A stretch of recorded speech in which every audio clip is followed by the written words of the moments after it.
Hey y'all, let's actually try this again. I earlier I pulled a reading that I was hoping would be a singles read, and it turned into a reading about exes and what we sort of need to overcome before we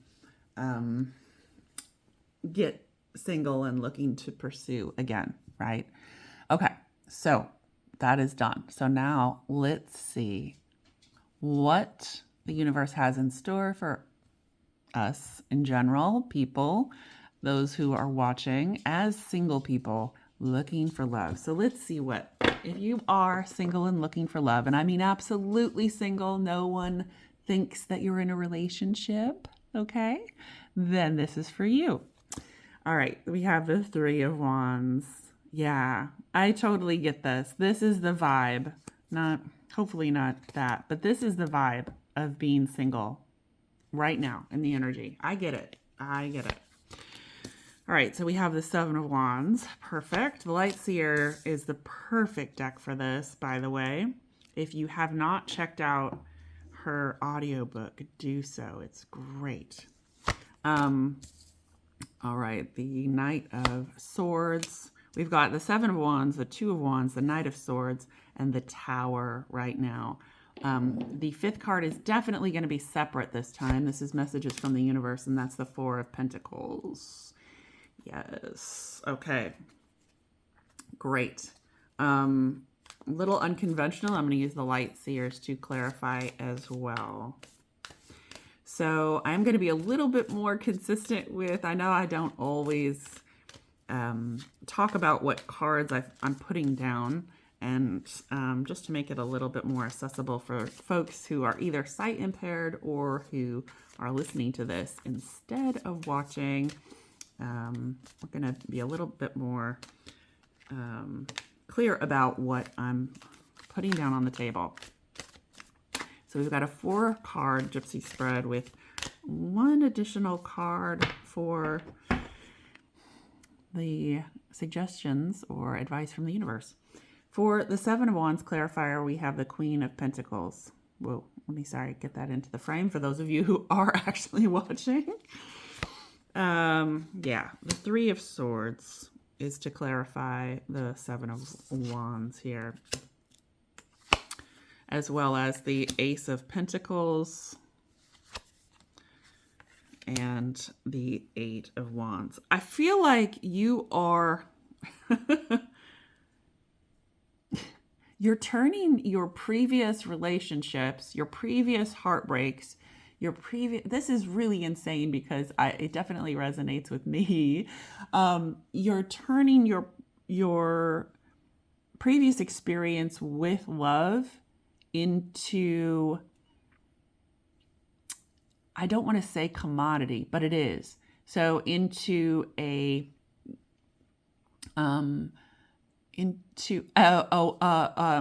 God, this is hard for me to put to words. Okay.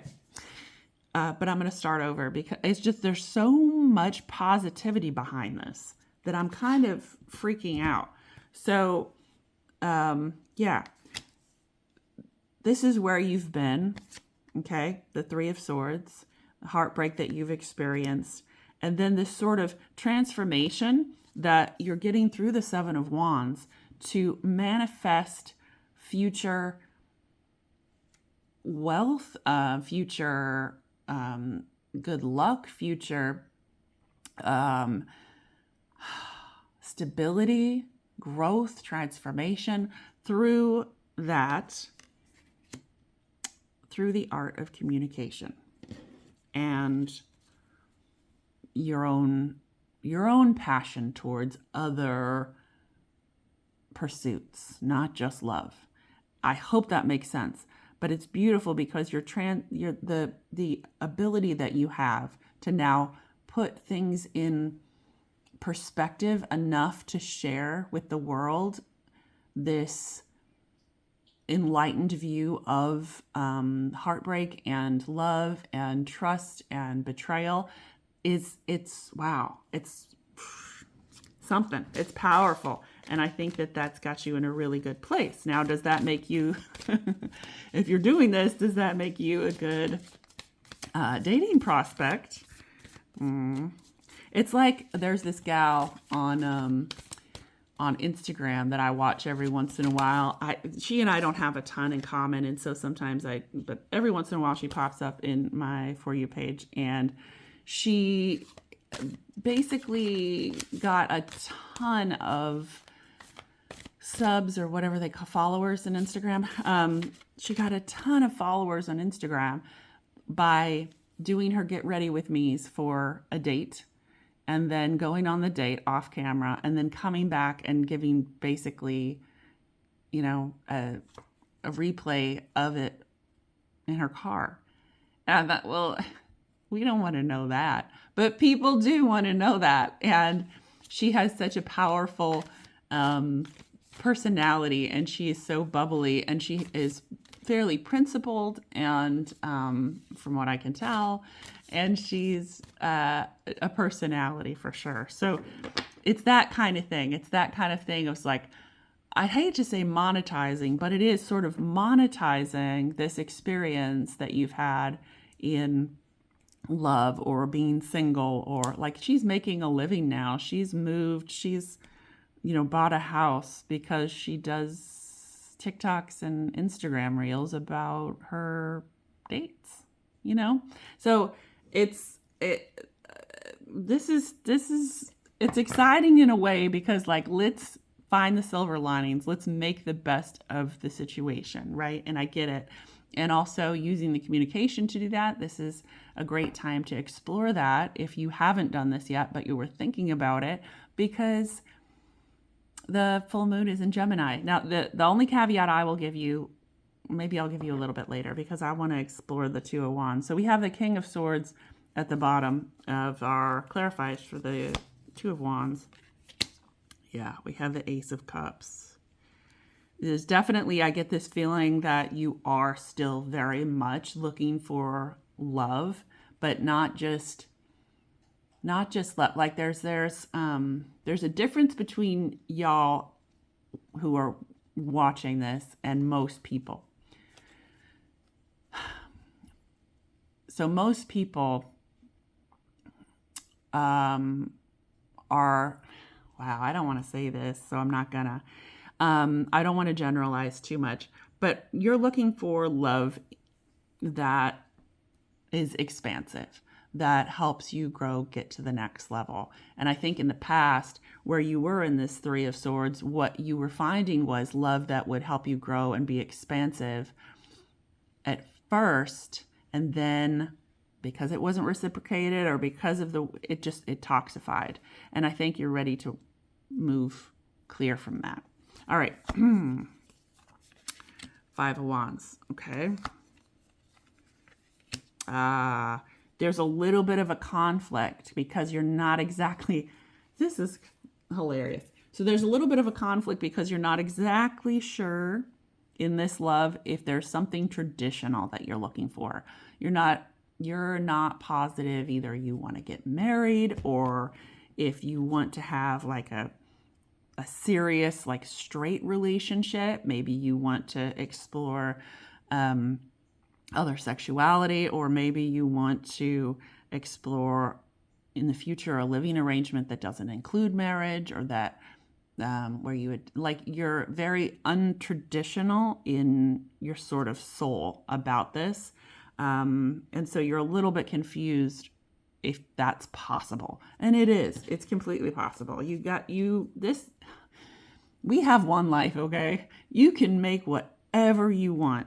Just be careful about, how you treat other people and the way that you represent people, okay?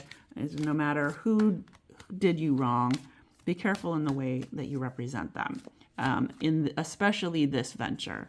Like, you're going to lose a lot of credibility if you start bashing your exes, for example. And the cards are going bananas because I'm fully caffeinated at this point. All right.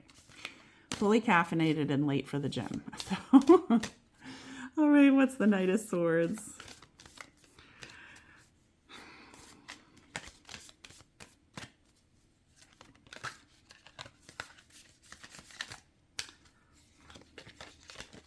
The Light Seers deck is really electric today.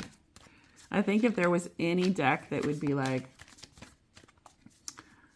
I don't know, like a Gemini deck, it would be Light Seers.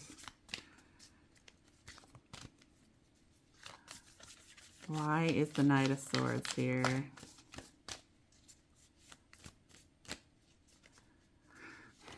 The Tower thing is giving me pause, so I kind of want to jump to the Tower, but we'll pull for the Knight first.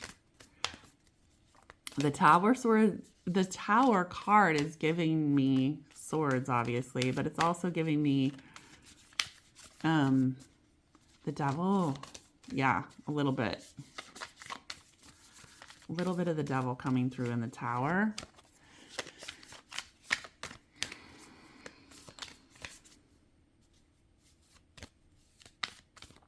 It's hard. I'm just going to pull for the Tower first, and then I'm going to go back if I can, because the universe is like, no, pull for the Tower. So we've got the Tower. We've got the Knight of Cups on the bottom. We've got the Six of Swords. The Nine of Swords. You see where I get this negativity in the Devil here. And the Four of Wands. Yeah, so this is sort of... There's a little more of a warning from the universe, a little bit more. So that would be careful as there. I think there's some folks out there maybe watching this who want to really cut loose and really get, you know, a little crazy and wild. Maybe even tonight. Maybe it's full moon, you know, you want to get a little crazy, a little wild.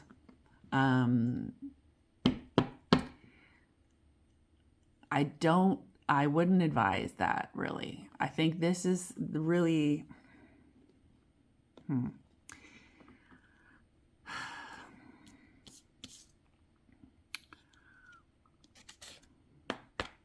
So I really feel like the reason that you want to do that is because of the pain, and you want to forget the pain of the past.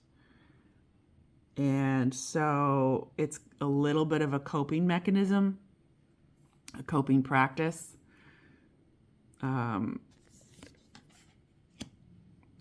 But I feel like, I might not even have to tell you that, because I feel like you're actually starting to understand that.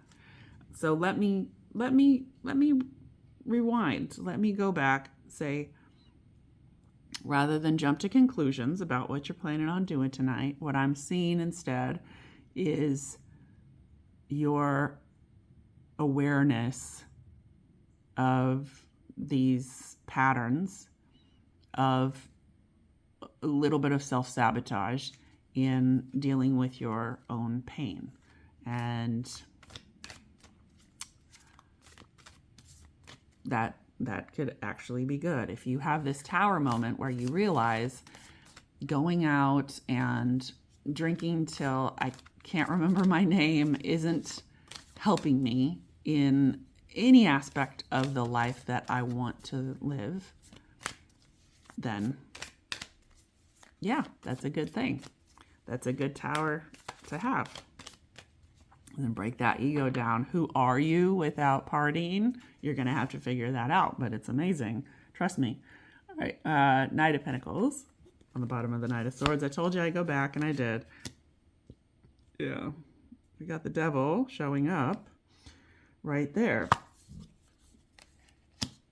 And the Swords. Page of Swords. Yeah. So, you know, dark and light, it's Gemini moon. It's shadow and light. How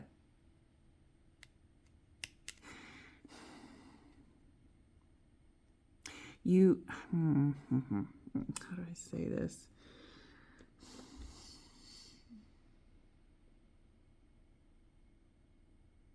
Don't get too steeped into nostalgia especially. But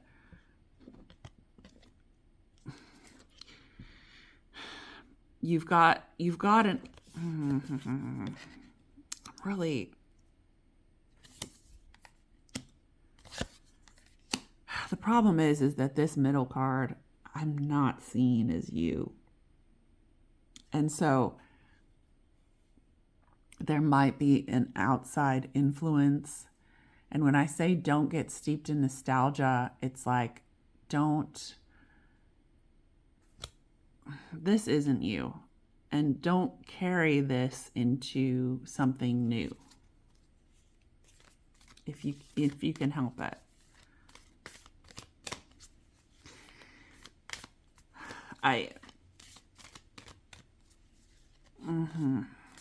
It started off so strong, and when we pull back the layers, there's a lot of hurt underlying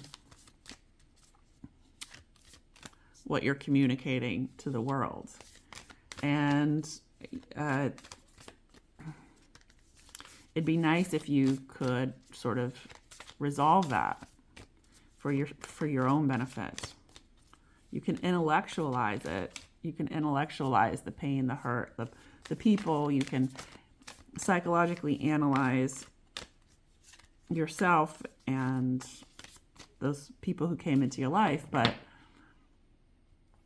dealing with that pain truly and deeply, it helps to have another person walk through that with you. It really does. But in a subliminal way. Like, I think sometimes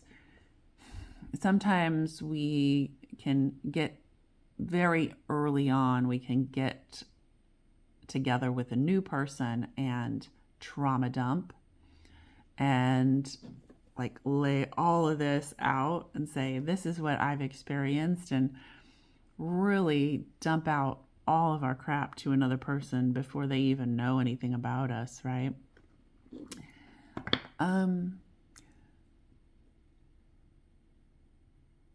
Do what you want to do, but I don't super recommend that. I know it's easy to get into that, especially these days, because we're so bottled up and we haven't told anybody these things. And so maybe now, especially since you're talking about this, whether it's coming up with new ideas or whether it's really sort of as a feedback, maybe it would be a good idea to get a professional to talk through these things with you and this hurt with you.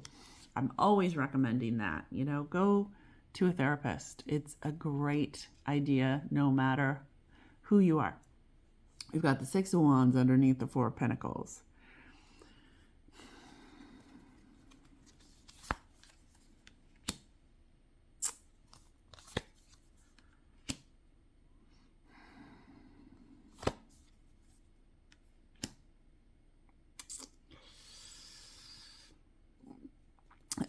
You've got to forgive. You've really got to forgive. I think that there's remember how like when you're meeting new people, don't trauma dump, and absolutely don't talk about your exes, right? When you're meeting new people, that's the two rules you've got to have is like, order something that's not going to make a mess if you're eating at a first date. Don't get too drunk because the other person is definitely going to judge you. And then don't trauma dump, and don't talk about your exes. I think there's this unresolved pain that some of you might be experiencing is a bit of a badge of honor.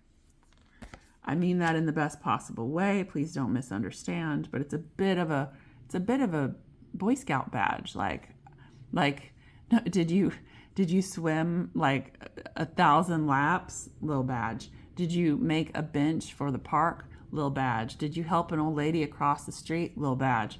Did you experience this terrible loss of love, and did you experience betrayal? Little badge. And it's like you're wearing this little jacket with these badges.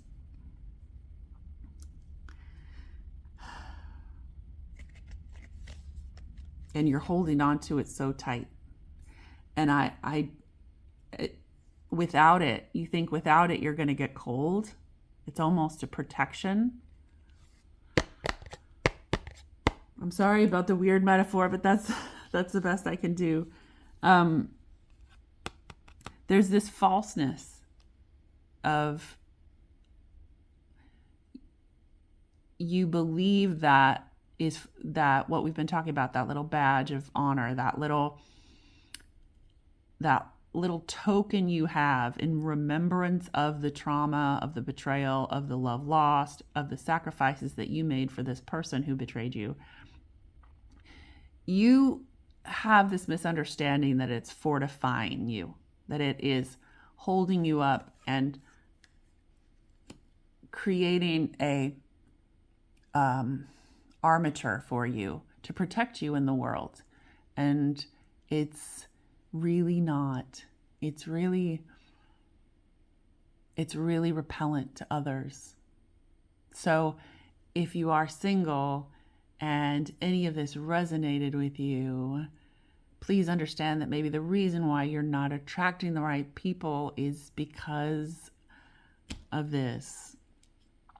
And I can't tell you how to let it go. That's something you need to figure out on your own. And maybe we'll delve into that in a future reading and see what the universe has to say. But for now, all she's saying is that I need to plant this seed in your head, that it's possible that the way that you view yourself as this strong, fortified, truth-tested, time-tested, love, betrayal-tested person who is now immune to pain and suffering in the Three of Swords, is repelling the people that you would actually be great to connect with.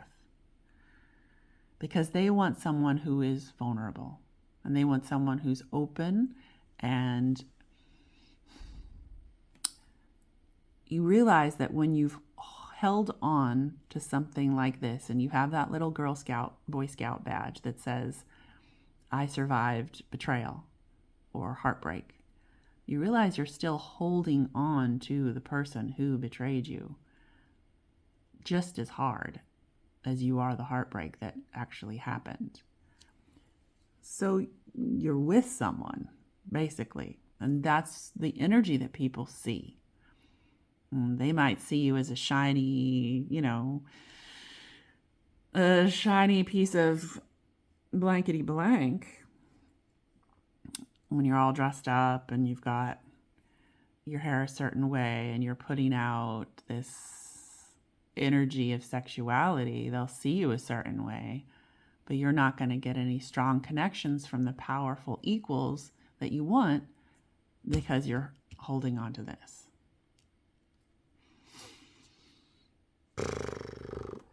You might need to watch this twice because there's a lot going on here. But if this resonates with you, I hope it helped in some way. It's a really powerful reading. And there's a lot of self-awareness to come. Yeah, there's a lot of self-awareness to come that I think is your life's journey. Maybe there's people out there who also feel like the journey is the objective, not necessarily the destination, right? This is what the journey is. We're not, when we think about single, we're so easy to say, oh, well, I just want to find my person. Like it's a destination, like, you watch these reality shows, right? So it's like, I just want to find my person and I want to get married and I want to, like, that's the end game. And it's like, dude, that's a whole other ball of wax that you're asking for. That's a whole other part of the journey. A lot of us, I think, in this culture right now, see it as an end game because dating has become gamified so much that we're like, oh, I just got to get to the end. I just got to win this game by finding my person and getting married. And yeah, that perspective on the lesson of relationships and how they help us through this experience of being celestial souls in human bodies really cheapens the whole idea. And so hopefully there are those of you more like me. And if you made it to the end of the video, please like it because because damn, I love you. Okay. Good luck out there. We'll try to pull some more of these because there's a really powerful energy here, and now that I'm also single and detached from any connection to another person, spiritually or otherwise, I'm ready to do these. So that's a little bit of vulnerability from me to you. So thank y'all. Like, share, subscribe, and we'll see you next one.